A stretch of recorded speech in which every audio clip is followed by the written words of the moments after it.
Welcome to another episode of Code for Thought. This episode is all about reproducibility, in particular reproducibility of research software. It's also a bit of an experiment as it covers an event held at the University College London for over a week online in late 2020. The event was the first of its kind held at UCL. But let's roll this back a little bit. Imagine you're a brilliant scientist who just finished a set of experiments. You want to publish the results in a renowned science journal. You submit your article with all the data tables and figures showing your research results. The journal then sends it off to experts in the field for review. This is to make sure that your article is consistent and makes scientific sense.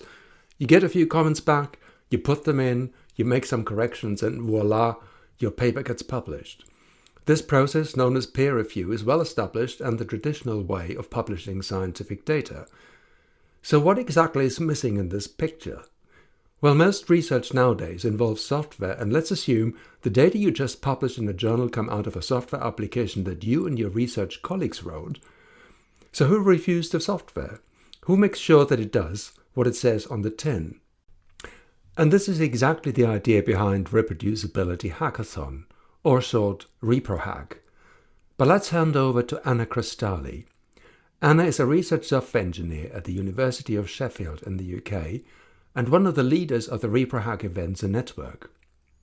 And here she gives us a brief overview of the history of ReproHacks and what they can accomplish. Anna, you've been involved in ReproHacks right from the beginning. Maybe you can give a quick introduction to yourself before we start. I'm Anna Cristalli. I'm a research software engineer at the University of Sheffield. I've been involved in the ReproHacks even before I became an RSE. I started getting involved as I was finishing my PhD around 2014, 2015. So yeah, that's my background. So what is a ReproHack event exactly? So how did it come about and why is it good? I'll lead with history.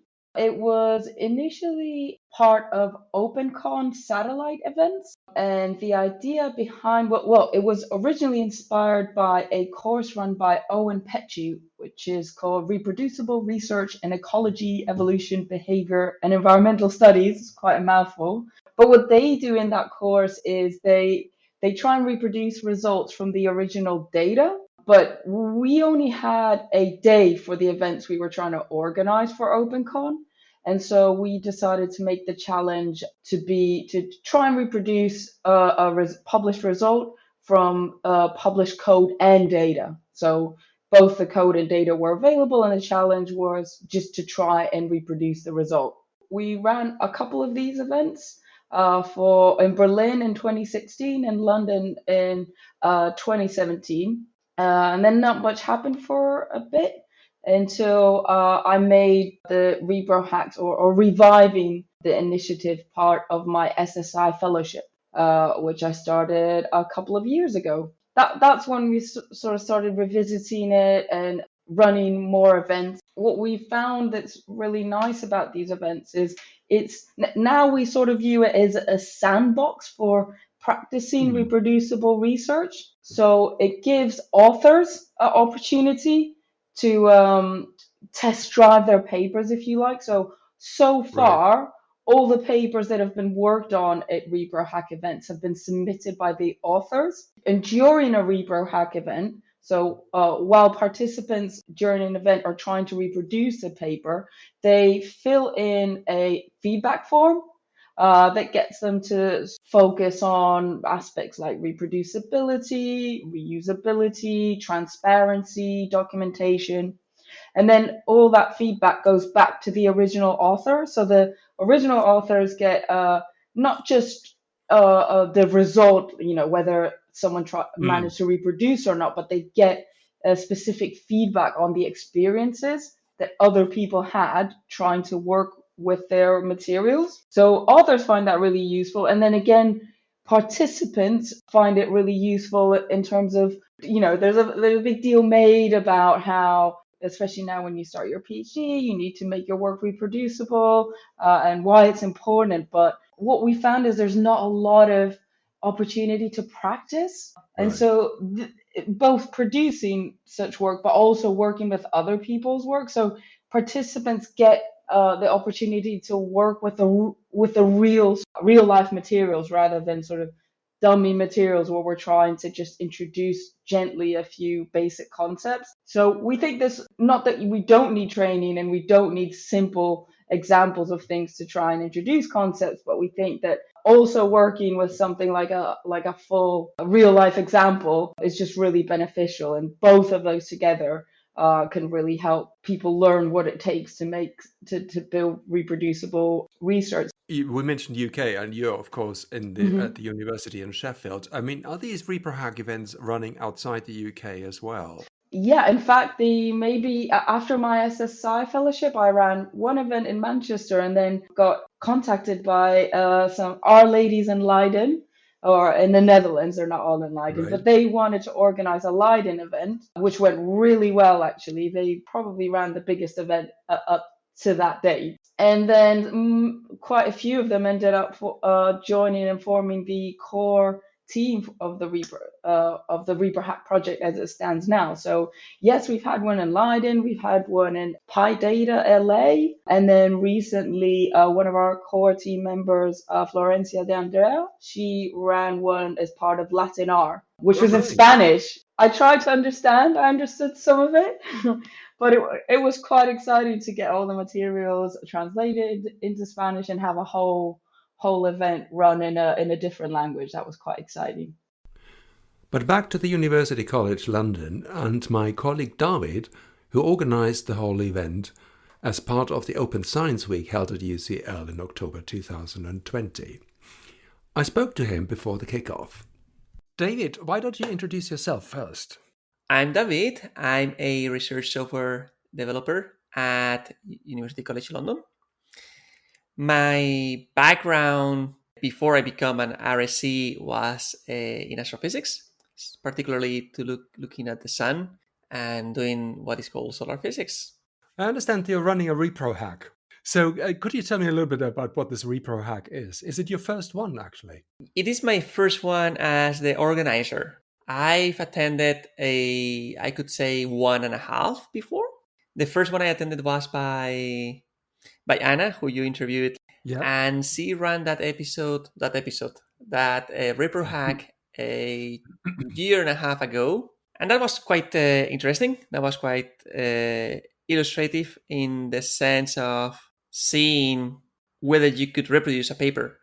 As a researcher myself, I've been in that situation before, but not with papers that provide code. So that was a eye-opener in a way. And then I had attended a new one last week as part of the Latin R, where I was kind of helping. This time I'm organizing it once, so it will be a online event, and it will be different because it will be over multiple days instead of only a single day as the previous one I attended. Yeah, that's quite a different thing. So how do you think it's going to be? I mean, what are the challenges for running this online? So running online have its own challenges in terms of you're not in a room with people and shouting between different groups for help. You're going to be on a online room, either a breakout room of any of the tools that are available. And that by itself is a challenge already. The other challenge is that you cannot look over the shoulders what other people are doing or how to help them in a way that it will be useful. You need to wait kind of for them to say, hey, I need help. Whether in a live place, physical place, I should say, you can see their faces. It's like kind of like in teaching, right? So you could see who may be struggling or who might need help even before they ask for it. Last week was online, the one that as part of the Latin R, and it works very well. So I think that ours here at UCL could be as exciting as that one. How many people have registered for it? So far, there's only 16 people. Only 16. That's quite a few, actually. Yeah, sure. Now, the other challenge that we have is that we are going to run it over a week, where normally in the previous ones, they've been an event of a day or an event of a few hours. So you have the people full attention over that time. I wanted to experiment a little bit in this one and have it over a expanded period of time so people could work on it on their own rhythm without having to have much pressure on, oh, I have to do that in 20 minutes, which on a side, it may be good. On the other side, it could be bad as well, because it may dissolve their enthusiasm over the whole week and don't complete it or forget about it or get into other things that happen in life. So let's see how it goes. Are you nervous? No. Why not? This is exciting. I mean, I'm excited. I'm not nervous in the sense of panicking that it will go wrong.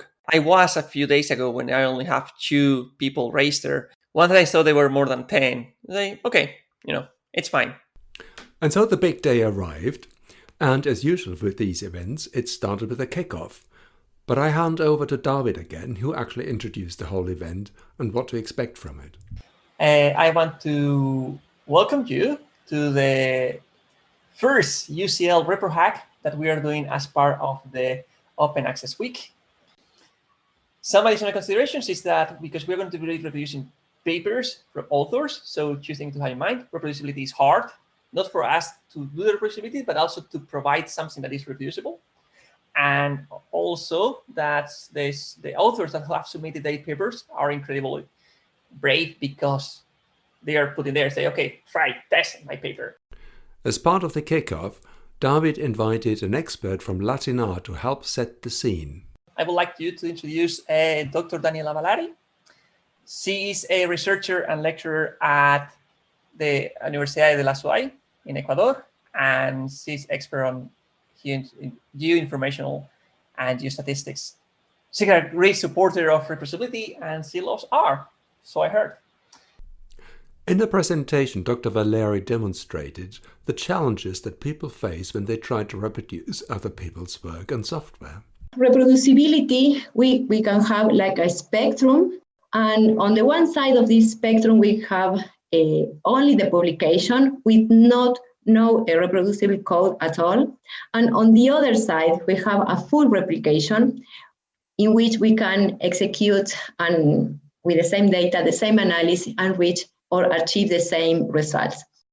A very recent publication of Kulima in this same year, this is a work in ecology. She checked all the published literature and trying to describe in what step of this spectrum are most of the published papers. So 73% of the paper did not provide any code at all. 5% not provided some code, but not all the code, and 1% did not provide the data. So we have 21% of the literature of the paper that have the potential of being reproducible, but they didn't provide any kind of information to do that. She concluded that 26% did not use a free software. So this can be a limitation sometimes for accessing to the license of that code. Even if they used an open source software, 56% did not provide the data was incomplete. And finally, another 46% did not provide the specific software version. So this type of research, in this case, is from the ecology area, but is being doing in different areas of science. And at least in my area, that is spatial analysis, there are some very recent papers that are doing this same kind of analysis, trying to put on the focus the need to start in doing reproducible science. Dr. Valeri certainly puts the challenge of reproducing papers into perspective. And it's quite sobering when you think how hard it still is to have published papers being reproduced and being reproducible. So clearly there's still a lot to do. But back to the event. So following her presentation and after settling the logistics of the event, the team then started to reproduce a set of 12 selected papers.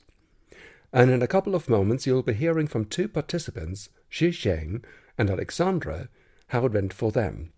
But for now, let's summarize it.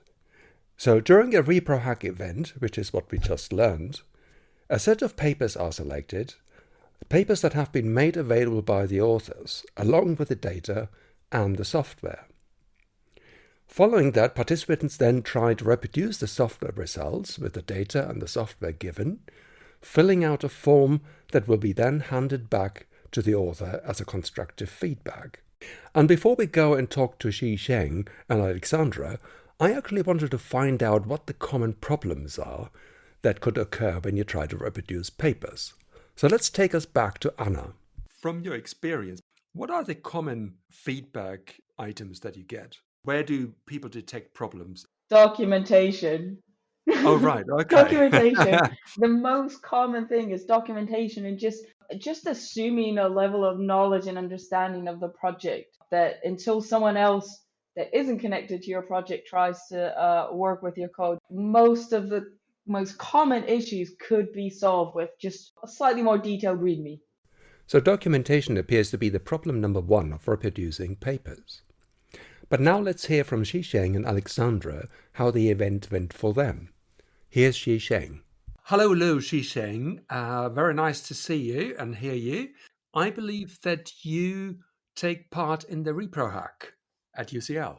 Yeah, that was my first time to attend the ReproHack. Can you give us a quick introduction of what you're doing at UCL? My research area is the epidemiological and public health of older adult among China and UK. Why did you join the ReproHack event? I think it's a better way to learning how to code by replicate the other researchers' code. And by attending the ReproHack, and I have learned a lot about how to do it. And also, the ReproHack taught me that I should share my code to others. How was the ReproHack for you? I mean, what did you find out anything interesting in the trying to reproduce the paper? I tried to reproduce the code, and I found that it was not very easy.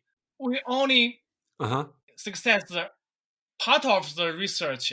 For example, there are 3 figures in that paper, but we can only produce 1 figures by the coding. As you can see, the code is always very long, and we couldn't find the error, and it's very hard. Getting and trying to run other people's code obviously is hard. And here's the experience from Alexandra, another participant of the ReproHack event. Hi, Alexandra. Hi, Peter. You took part in the ReproHack, and maybe you could start by introducing yourself quickly. So I'm a postdoc at UCL School of Pharmacy, and broadly my research is about therapy and diagnostics using gold-based nanomaterials and light. What brought you to ReproHack in the first place? I've been thinking a great deal about open science recently, and then recently I was listening to the launch of the Open Science office at UCL. Someone mentioned all the events they're running this week with Open Science Week, and then I kind of stumbled across this event, and 15 minutes before it started. 15 minutes, indeed. Yeah.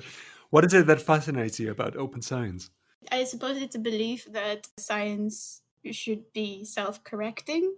Science is becoming more and more complex, and we're working more and more in teams, and if we are not incredibly open and transparent about what we do, the other thing is that science should be building upon science. What kind of paper did you actually look at? The general idea was based on bioinformatics data to use a new model to identify genes that drive cancer.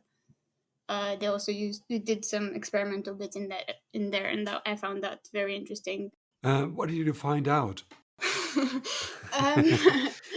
I would launch a disclaimer to say that maybe the science is a bit more than what I can handle, or at least with the time that I had this week. But in terms of computation and reproducibility, I unfortunately was unable to reproduce most of the figures / data that they generated there. Could you find out why that was? So I think from the discussion with others, there were similar trends in that there were some discrepancies between the documentation and the paper itself. I think the helpful thing was that there was, so this particular paper used R, as a language to write their code and their script. And so they provide an RMark document, which is essentially a document where you have bits of text explaining what the code is going to do, and then the code itself. So it was quite easy to follow and see where things were failing in that sense. But it's nevertheless unfortunate that it did fail. Shi Zheng and Alexandra more or less reflect what both Dr. Valeri and Anna said about the common failings when trying to reproduce papers. But as both Anna and Dr. Valeri mentioned at the beginning, reproducing papers is only a part of what ReproHack events try to accomplish. Really, the main drive is to introduce and establish the concept of reproducibility in the work of researchers. To think about that the software they use to produce results needs to be testable and reproducible.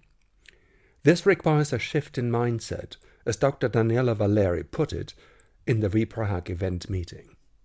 We need to still work quite a lot, trying to allow this cultural shift. Now we are in an environment in which sometimes we got like a reward for publishing more and more citable, but also publishing more. But now we need to make a shift in which is better, maybe to publish less, but with higher standards. So we need to spread the word about reproducible science and starting to apply it in our daily life. That sounds like a formidable challenge, because in research the principle of publish or perish still reigns supreme. But maybe events like ReproHacks can gradually bring about some change for a more reproducible science output. As Anna mentioned, ReproHack events like the one at UCL have sprung up across the globe and are running in different countries. In the final part of this episode, I wanted to know from Anna what she thinks the future of ReproHack will be. So how do you see the future of ReproHacks? Because, we get an awful lot of papers being pushed out. It's impossible probably to check all of them for reproducibility. But so how do you see the future of ReproHack? What's the end game, if you like? Well, to be honest, ideally we won't need ReproHacks in the future. This sort of code reviewing or reviewing code as part of the academic process will be normalized. It feels like something that you might want to be doing within your lab groups before you publish papers. Have your peers and colleagues try and reproduce your papers. To me, the reason this is important isn't just learning about reproducibility. It's about getting more eyes on code.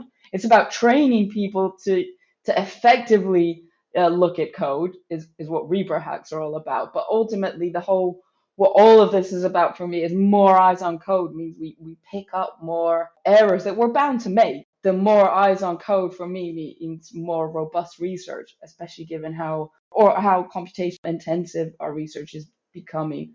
So really, I'd imagine these to be like, we have journal clubs, we have, maybe they're not called ReproHacks, but you have this activity embedded, especially within disciplines where coding is important. Hopefully they'll disappear.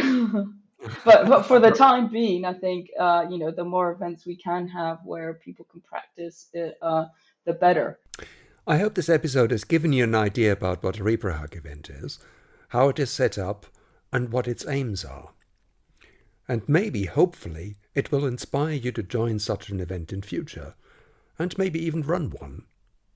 As for the participants and organisers of the ReproHack event at UCL, it's been an exciting week and a lot of fun, despite the fact that it was held entirely online and spread over several days. No doubt we'll be able to get back to meeting in person once the pandemic subsides. In the meantime, let me finish with this thought. I think we live in exciting times. There's an enormous output of research and science happening around the globe. And with software being at the core of most of this output, traditional science communication and publishing is being challenged, and quite rightly so. The hope is that events like ReproHacks change the mindsets and habits of researchers to make their output more reproducible. And hopefully this will lead to a future where checking software and tools used to create research data is part of an established routine, or as they say, business as usual. And with that, goodbye.